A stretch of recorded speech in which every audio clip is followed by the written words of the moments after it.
C'est Léna, elle est là.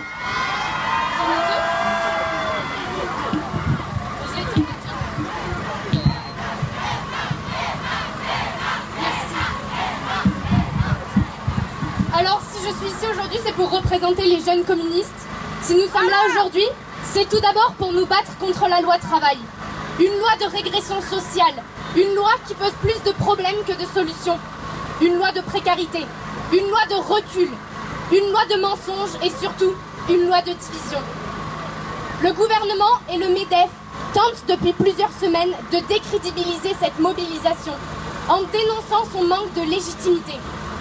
Dans leur logique, les jeunes, par exemple, ne devraient pas s'impliquer dans les histoires des grands.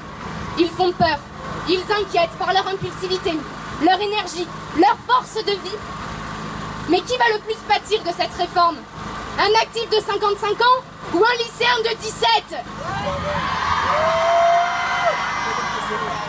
Ouais, c'est pareil.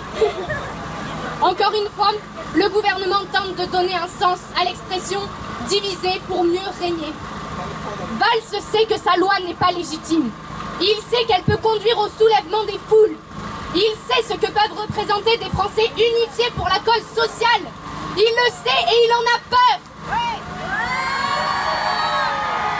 On voudrait nous laisser penser que les salariés peuvent négocier leur accord d'entreprise d'égal à égal avec leur patron. Mais comment pourrions-nous le croire alors que, je cite la réforme, un salarié qui refuse un changement dans son contrat de travail peut être licencié. Face à ces contre-vérités, nous, jeunes communistes, voulons être un vecteur d'idées et de propositions fortes pour valoriser la vie des salariés et des petits patrons.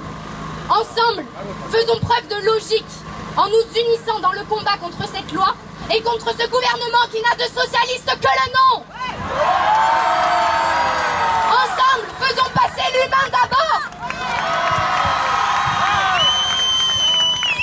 Avec les nains, avec les jeunes, avec les salariés, les retraités, les actifs, tous ensemble, tous ensemble. Face à la précarité banalisée, nous avons crié résistance.